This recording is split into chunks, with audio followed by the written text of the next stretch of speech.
Okay, so hello again, everybody. I'm here bringing you another sort of video, sort of lecture about the Project 4 rubric because that's probably one of the most important parts of this assignment that you can like take with you outside of the uh, or that you should keep in mind outside of just like the outlines themselves.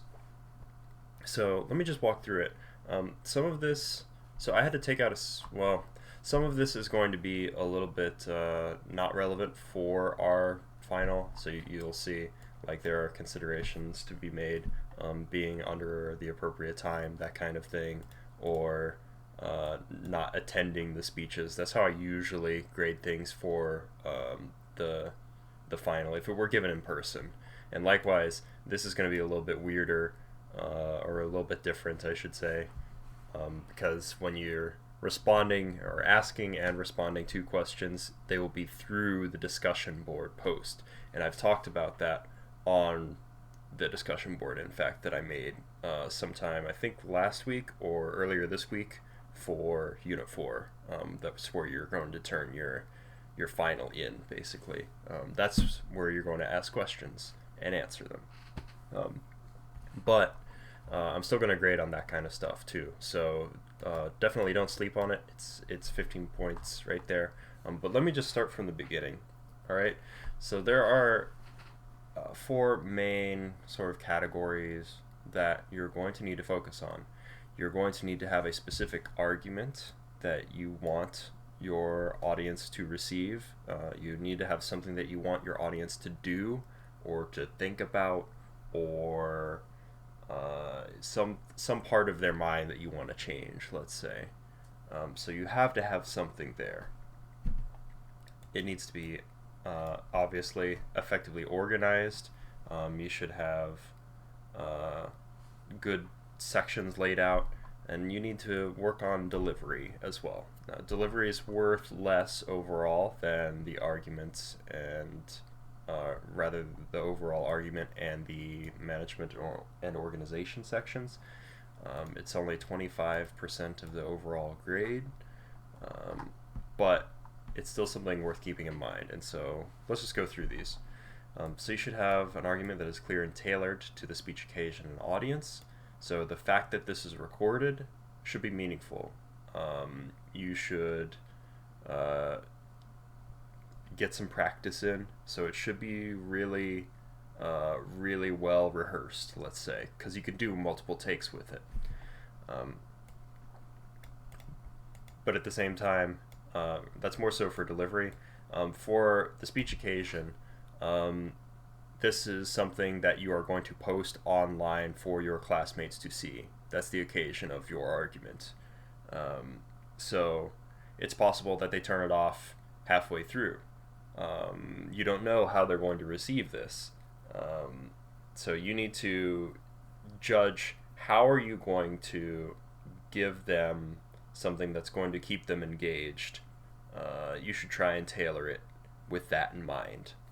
So that's what I mean by occasion here. Likewise, if we were in person, we would want to keep that engagement. So you don't. Your audience is kind of captive to a certain extent because they have to be there. So you have to work with that. You have to work through that. You have to find things to make it engaging in person. It's the same way in a video. So you'll also need sufficient background and context of the topic. You'll need to explain certain parts of your topic, probably, depending on what your argument is. Maybe that is your argument, to explain that something is a problem at all. That's certainly the case for some of your projects that I've seen so far. This is going to be super important. So you don't want to skip out on the background and context.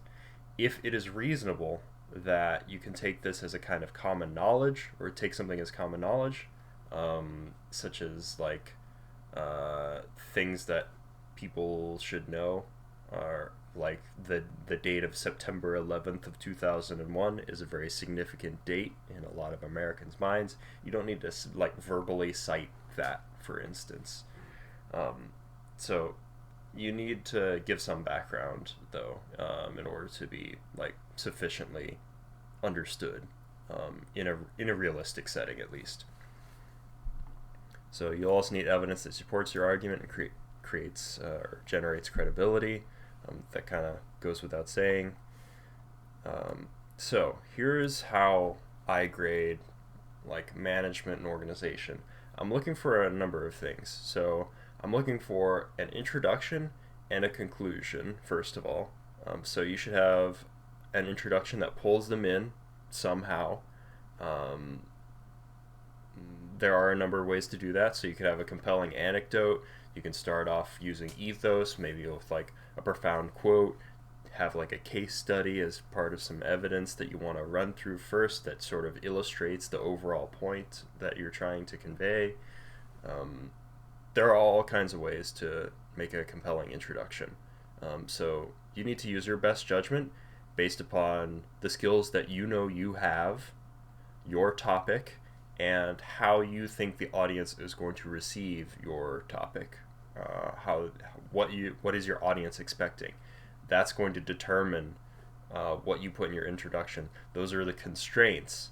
Going back to the rhetorical situation for a second, those are the constraints on your argument.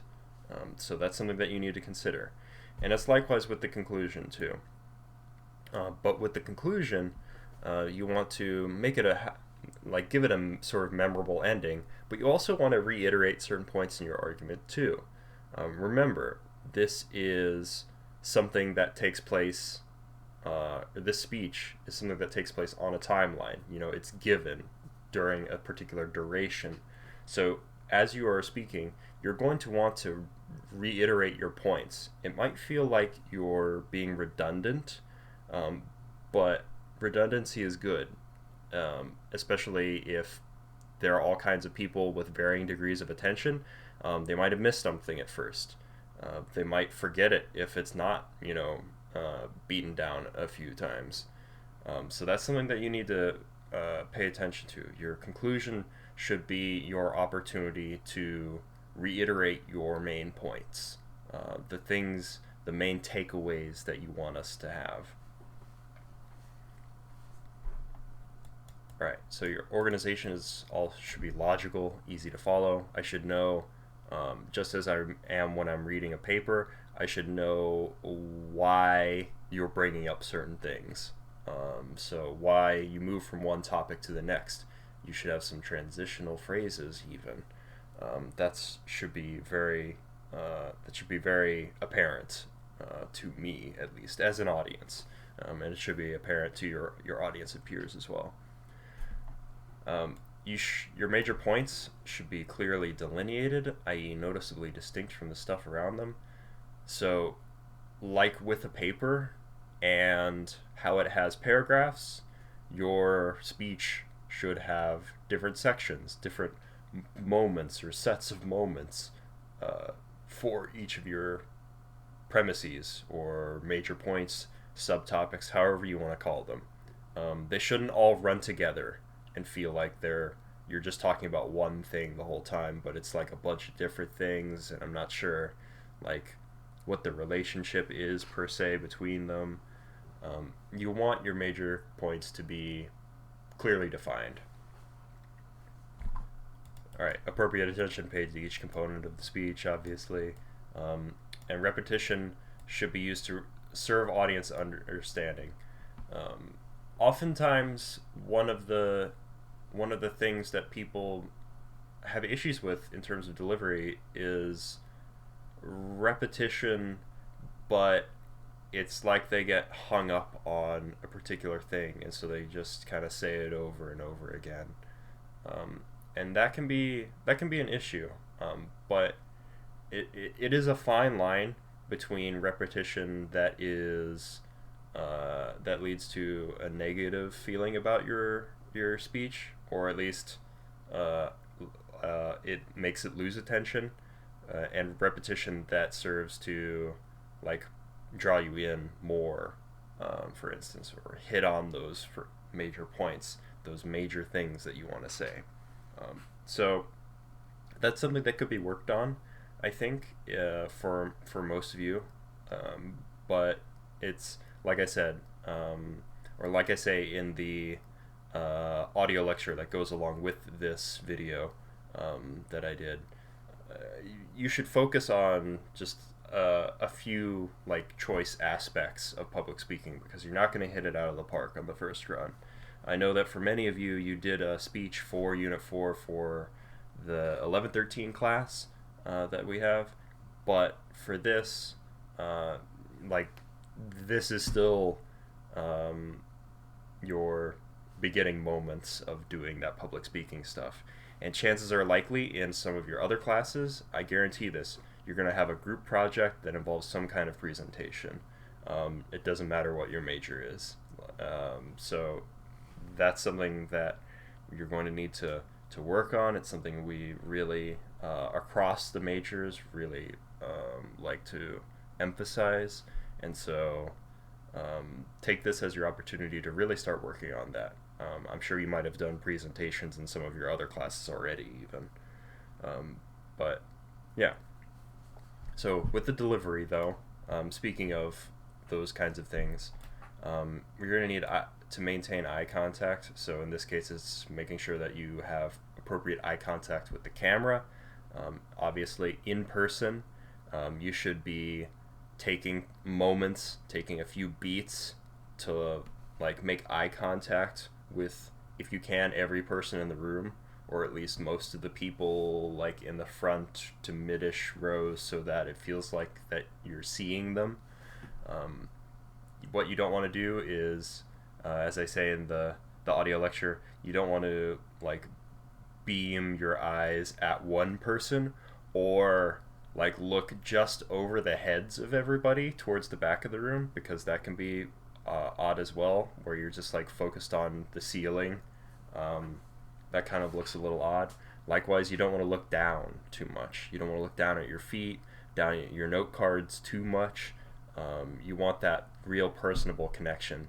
You want to like pull them in. When you make eye contact, it's like you're grabbing somebody. Like you're very literally grasping them. They feel like they can't like look away in a certain sense. It feels like they're being addressed. So use that to your advantage.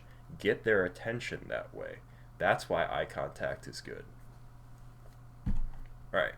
Also, gestures should be relaxed, effective, and inviting. You shouldn't be really, really stiff, for instance. Arms like frozen at your sides. You should probably use like some gestures, provided they're relaxed. I mean, you don't have to like throw your arms around, and certainly like you don't want to be whipping them around like a windmill and dancing up and down. That's not necessarily what we're looking for, and that in itself can be distracting, of course. So there should be a middle ground there that you shoot for. Alright, your voice needs to be clear and loud enough, and your words should be well articulated. This is, as I said, a problem that even I have, but I'm better now than I was years and years ago, let's say. Certainly more so than before I started teaching. So you want to make sure that even if it takes you a long time, or a longish time, even if it feels like a long time to speak, you're going to want to speak slowly and definitively. You want to, as I say, articulate your words well. You don't want to mush all of them together and talk too quickly, like you're trying to get something out, like the words are just like pouring out of you. You don't necessarily want to convey that kind of we would call it an ethos, a speaker's ethos. Your voice should also be clear and loud enough. You don't want to whisper necessarily. You want to speak, as I say, loud enough such that a person at the back of the room can hear you. And this obviously changes based on our situation where we're recording it, but in a public setting, you want to have that clear and loud voice. You want varied and appropriate intonation to points made. So, like the rises and falls of your voice, the moments when you pause, stuff like that. Those are all ways to vary your intonation. I know that I have a problem with that because I have a very flat affect. It's something, like, again, that I work on, and if I'm conscious of it while I'm speaking like this, I can make those decisions. I can change how I'm trying to speak. But when I'm talking, like, often in a conference or something, or if I get really into, like, giving a lesson, for instance, you'll get a very monotone voice out of me. And so that's something that you want to avoid as well, because it can put people to sleep. But maybe that's what you want to do. Chances are likely it's not what you want to do. If you're trying to hypnotize somebody, it is a very effective means of doing so. However, you want to vary your intonation for these projects, let's say. Absence of or fewer filler words, ums and uhs, lots of likes, those kinds of things are filler words. Those are obviously things that we can try to curb a little bit because, like, you definitely don't notice them when you're saying them, but other people, it might be something that they fixate on potentially. It could be a potential distraction. For the most part, it doesn't matter to me. I don't care. I'm the type of person that doesn't care if people communicate this way, but it depends on your audience. So if you think your audience will be distracted by that, or if you want something from them and you know that they don't like that kind of thing or don't think that they would like that kind of thing, this might be something that you focus on for, like, future purposes. All right, and you should convey confidence in yourself and your presentation. So hold your head up high. Don't try to shrink into yourself. Put your head down and your shoulders forward, trying to hide from us. You don't need to do that, and you should try your hardest not to. And it may be easier, in fact, to do so with the camera. It could also be harder as well. I guarantee there are probably some of you that are going to make a ton of takes, and some of you may literally just knock this out in one take. It's totally possible, and not just because, like, those people don't care about it, but because they're just, like, able to hit it and feel like it's good. That's totally okay, but you want to try your hardest to do this in a way that is confident. Like, it really helps when you're, like, standing fully upright, because then you can get a lot of air in your diaphragm, in your lungs, such that your diaphragm can pull all that in there, and you can speak really clearly when you're standing up straight, let's say.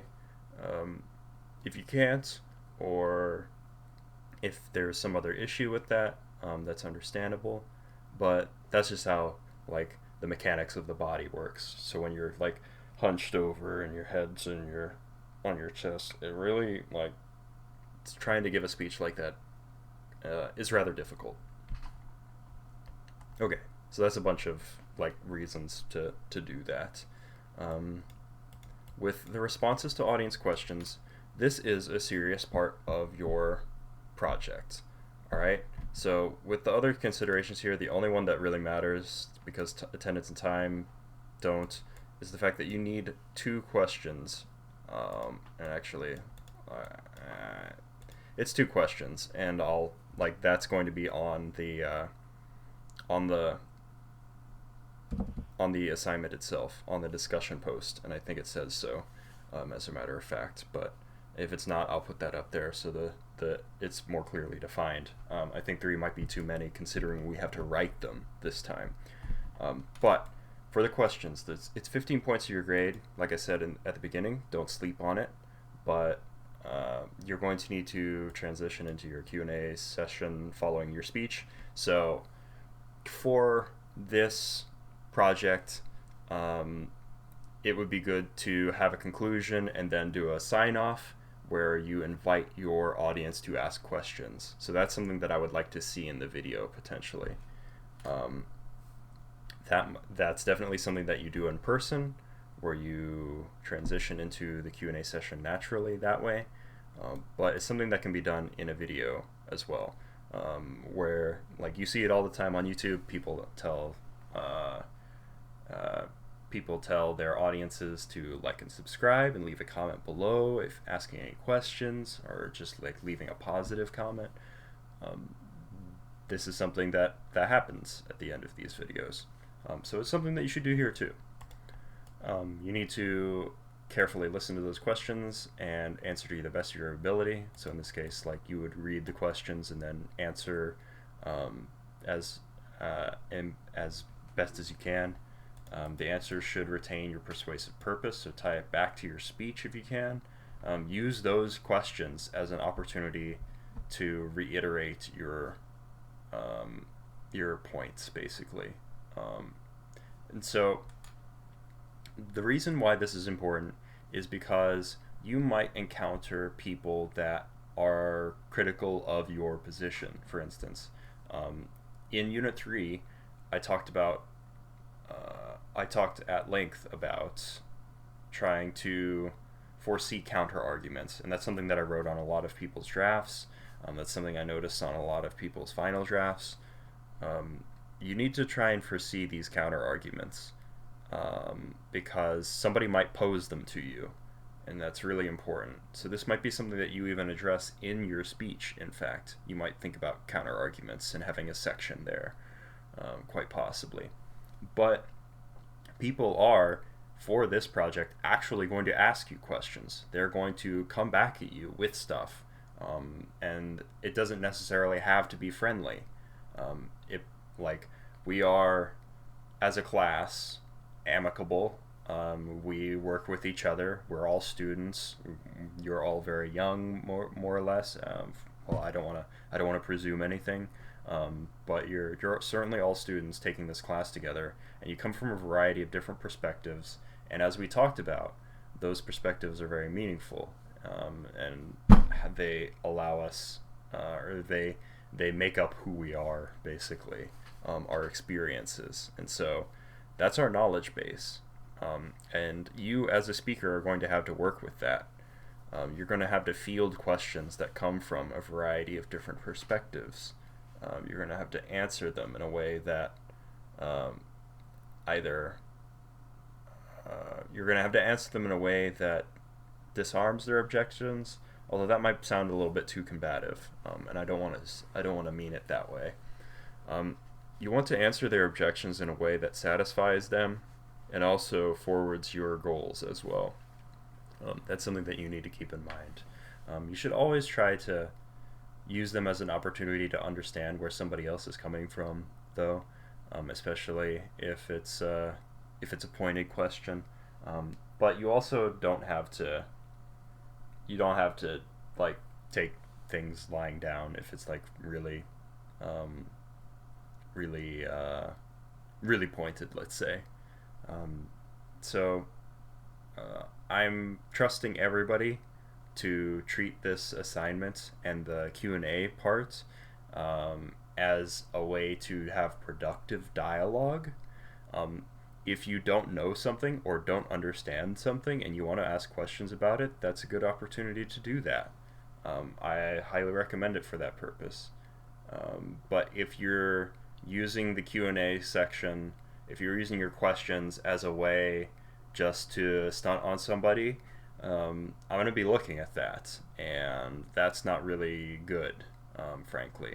So both your answers and your questions are going to be up for grabs here in terms of grading. So those are the parts of the 15 points. All right, and definitely make sure to ask questions. Otherwise, I take off a flat amount of points as well. All right, so that's the rubric pretty much. I talk a lot about what is going to happen on speech day, and then also how to do good public speaking and what that consists of and my expectations for this assignment. I talk about a lot of that in the audio lecture that's going or that should already be up in the same post that this video is, but I'll have to go look at that. But for your speeches, I'm looking for you to give your earnest attempt at trying to convince your fellow students of a particular part or of something in particular. I want you to use this assignment, like really, really use this as a way of convincing somebody.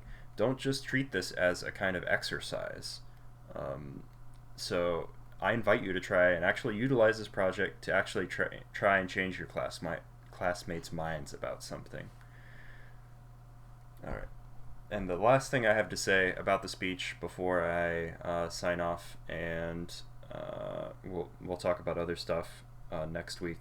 I want to say that you don't have to give the perfect speech. So again, I suggest focusing on one or two aspects of public speaking that you find hard. For me, it's using those filler words and trying not to slur my words together. Developing a clear, consistent speaking voice is something that I've had to practice, and it's taken me a long time, and I'm sure many of you are able to notice it's still something that can be difficult for me. So no one's perfect, in other words. But what we can do is focus on those particular aspects that cause you to lose confidence.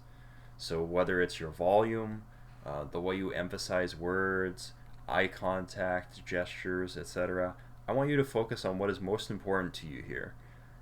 If I see you making the effort on these things, you're going to get credit for that insofar as this assignment goes. So try your hardest out there.